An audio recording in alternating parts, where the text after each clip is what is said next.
سلام بیننده ارجمند، طاهری سفر هستم با اخبار امروز دوشنبه 5 فوریه شما را از استودیوی رادیو آزادی از پراگ همراهی میکنم. امروز در برنامه بحثی ویزا حرکت مردم، هدف سفر هیئت حکومتی تاجیکستان به تاشکند و برای آمادگی به سفر شوکت میرزیویف رئیس جمهوری ازبکستان. مقامات کمیته دین میگویند قانون تنظیم رسم و آیین مردم را صرفه‌جو کرد و میلیون ها سامانی آنها برای زندگی خودشان ماند. از حسابی فقط تنها دو معرکه‌ای که به تعامل برگزار می‌گردد به فایده شهروندان زیاده از 31 میلیون سامانی مبلغ پس‌انداز گردیده است. برفی بیشتر از نیم متری در پایتخت روسیه کار مهاجران را سخت کرد. در مسکو صدها ماشین تنبه شدند، هواپیماها پرواز نکردند. تفصیل خبرها. یک هیئت بلندپایه حکومت تاجیکستان صبح امروز به تاشکند رفت تا مسئله سفر رسمی شوکت میرزیویف رئیس جمهوری ازبکستان به دوشنبه را بررسی کند. هیئت را عظیم ابراهیم معاون نخست وزیر رهبری میکند و قرار است سندهای همکاری بین دو طرف بررسی شوند. حالا معلوم نیست شوکت میرزیویف کی به دوشنبه می آید، اما ماه گذشته در جریان سفر نخست وزیر ازبکستان عبدالله آریفوف به دوشنبه دو طرف در مسئله آسان کردن سفر مردم، حل مسائل مرزی و از نو باز کردن راه مهمی آهن اموزنگ و ختلان به توافق رسیدند.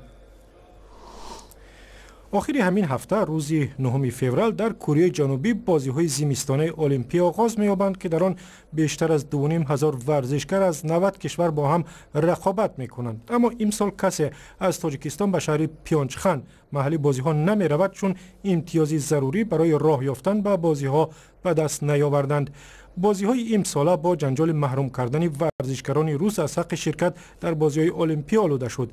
کمیته بین‌المللی المپی ورزشکاران روس را برای استفاده دوپینگ یا داروهای نیروافزا از حق شرکت در بازی‌ها محروم کرد، ولی دادگاه بین‌المللی ورزشی گفت این حکم درست نیست و ورزشکاران روس حق دارند به مسابقات بروند. تفصیلات موضوع در گزارش عبدالله اشور.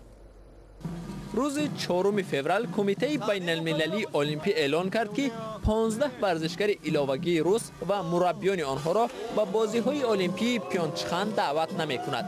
این 15 نفر در بین 28 ورزشکار روس هستند که از سوی دادگاه بین المللی ورزشی بیگناه دانسته شدند. روز 1 فوریه این دادگاه که قرارگاهش در شویتزاریا می باشد، حکم کمیته بین‌المللی المپی را از اعتبار ساقط نموده اجازه داد که افراد یاد شده در مسابقه‌های ورزشی اشتراک کنند. به قبل دادگاه ورزشی استفاده ورزشکاران روس از برنامه دوپینگ در بازی‌های المپی سال 2014 در شهر سوچی روسیه شهادت کافی پیدا نکرد. از این رو دادگاه عیبنامه 28 ورزشکار روس را لغو نمود. توماس باخ رئیس کمیته بین‌المللی المپی قرار دادگاه را تنقید کرد. حکم دادگاه برای کمیته بین المللی المپی خیلی هم نگران کننده است. ما چنین انتظار نداشتیم. متاسفانه ما فقط درباره سبب‌های این قرار آگاهی داریم. ما بی‌صبرانه طلب می‌کنیم که شرح مفصل در این باره پیشکش شود، ولی دادگاه می‌گوید که چنین شرح آخرهای ماه روان تقدیم خواهد شد. با اشاره به عیبنامه وزنین، این مهلت قابل قبول نیست. هیئت روسیه از شرکت در بازی‌های المپی پیونچخان محروم شده است، ولی ورزشکاران این کشور می توانند به طور انفرادی در هیئتی به اصطلاح دسته المپی ورزشکاران از روسیه اشتراک کنند. با این وسیله 169 ورزشکار روس حق سبقت در بازی‌های المپی پیونچخان را که روز جمعه 9 فوریه رسما آغاز می‌شوند حفظ نمودند. و در دایره سیاحت جهانی جام قهرمانی جهان اوید به فوتبال را روز دوشنبه 5 فوریه به تاجیکستان آوردند. جام را در قفس مخصوص شیشگین در مجمع کاخ باربد میگذارند و شما هم میتوانید آن را ببینید، ولی اگر در روسیه هستید پس فردا برنامه خبری رادیو آزادی را تماشا کنید. حتما گزارش را در این باره تقدیم میکنیم. یک دیپلماتی بلندپایه امریکا گفت ایالات متحده هیچ اطلاعی درباره مرگ گلمراد حلیم فرمانده فراری تاجیک ندارد که او به صف گروه دولت اسلامی پیوسته است. هنری اشنر دستیاری وزیر امور خارجه امریکا روز 4 فوریه در صحبت با رادیو آزادی گفت که روسیه هیچ اطلاعی درباره هلاکت گلمراد حلیموف در سوریه در اختیار آمریکایی ها نگذاشته است. گلمراد حلیموف سال 2015 به صف داعش پیوست و معلوم نیست حالا کجاست و با او چی شده است. در مصاحبه با نیسا رسولووا خبرنگاری رادیو آزادی، هنری اشنر همچنین درباره نگرانی های تاجیکستان از بازگشت جنگجویان داعش به منطقه پرسید. First of all, I don't think anybody is certain of the numbers. I've seen high numbers. پیش از همه من فکر نمی کنم کسی رقم دقیق را بداند. من رقم های بلند به مثل هزارها و رقم های خرد به مثل صدها را دیدم. واقعا من مطمئن نیستم که چند نفری از کشورهای آسیای مرکزی به میدان های جنگ رفتند. من فکر نمی کنم کسی این را واضح بداند. ما از رهبران و دیگر افراد از منطقه شنیده ایم که آنها از بازگشت جنگجویان از میدان های جنگ از عراق و سوریه، احتمال مشکل آفریدن آنها و انجام دادن حمله در منطقه نگران هستند. برای همین ما با حکومت ها در مسئله مقابله با فعالیت های تروریستی همکاری نزدیک داریم. ما با نهادهای امنیتی، پلیس، نیروهای مرزبانی همکاری میکنیم. بخصوص ما در مسئله نیروهای پلیس و مرزبانی با حکومت تاجیکستان همکاری عالی داریم.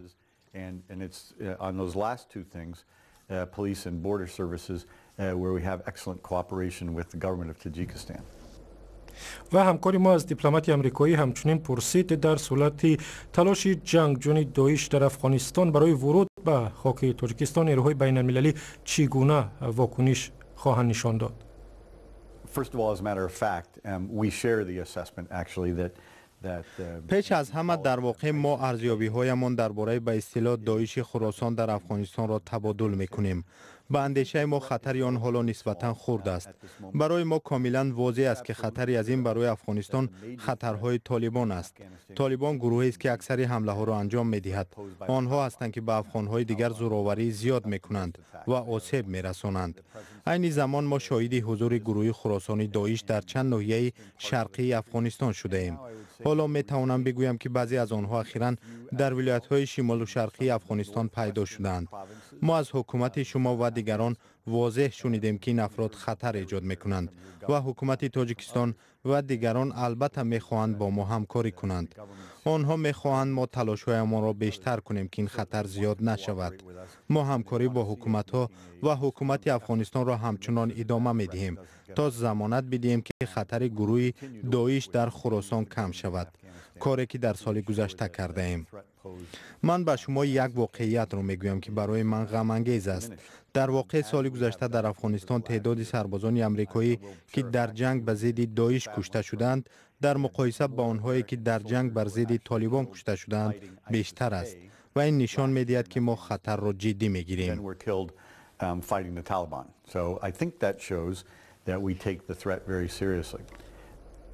و صحبت مفصل دیپلمات آمریکایی را می توانید به زودی در وبسایت azadi.org و یا کانال آزادی ویدیو در یوتیوب تماشا کنید.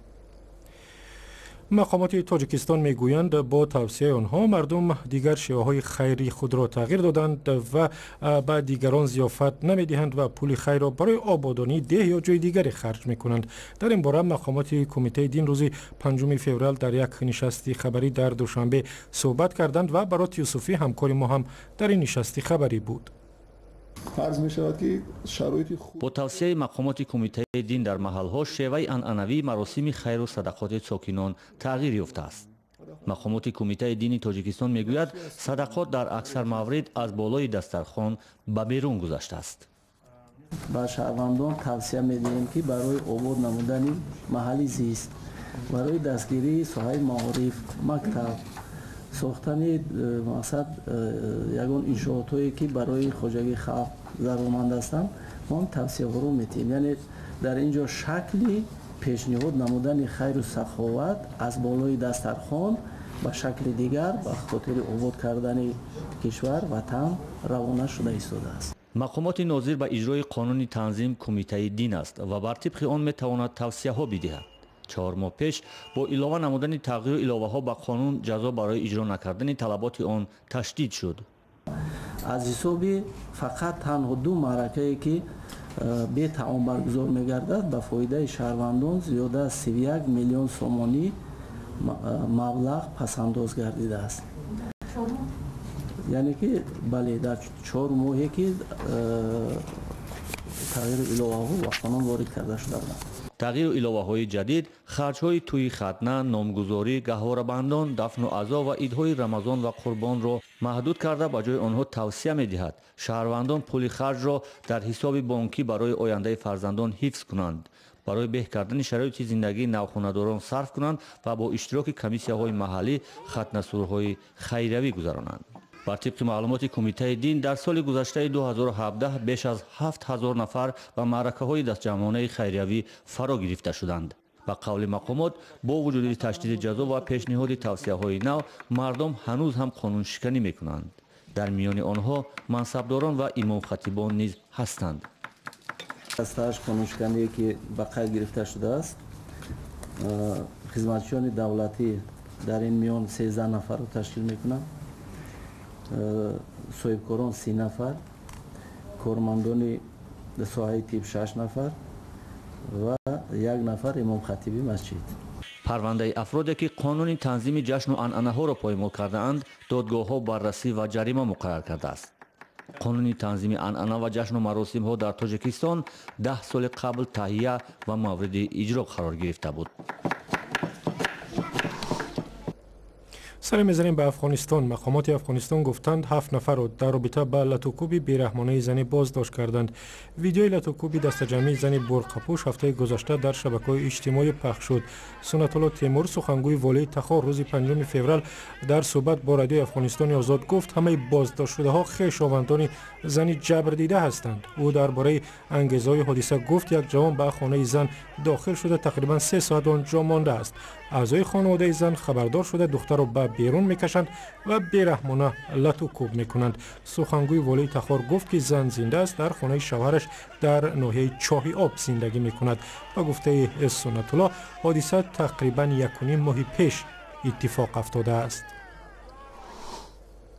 و برای آنهایی که حالا در روسیه و به خصوص در پایتخت آن شهر مسکو هستند، هواشناسان میگویند حرارت در اینجا روزهای آینده پایینتر می آید و ممکن است باریدن برف همچنان ادامه کند. در یک شبانه روز در پایتخت روسیه بیشتر از نیم متر برف بارید. حالا کار و حرکت نقلیات در اینجا مشکل شده است. شهردار مسکو گفته است بچه‌ها می توانند به مکتب نروند و بهتر است که مردم ماشین‌های خصوصی را استفاده نبرند. درباره برف زیاد و عاقبت‌های آن در مسکو همکارم خیرامان بقازاده گزارش می‌دهد. هواشناسان روسیه میگویند برفی که در مسکو باریده است تا کنون در پایتخت مشاهده نشده بود. به گفته آنها در مسکو در یک شبانه روز 64 سانتی متر و بیشتر از معیار ماهانه برف باریده است. در نتیجه برف زیاد 2000 درخت شکست و پرواز 150 هواپیما به تأخیر انداخته شد. به گفته مقامات در پی افتادن درخت و کنده شدن ناقل برق 1 نفر هلاک شده است. 5 نفر دیگر آسیب دیدند. در کناره‌های مسکو 250 محله بی نیروی برق ماند.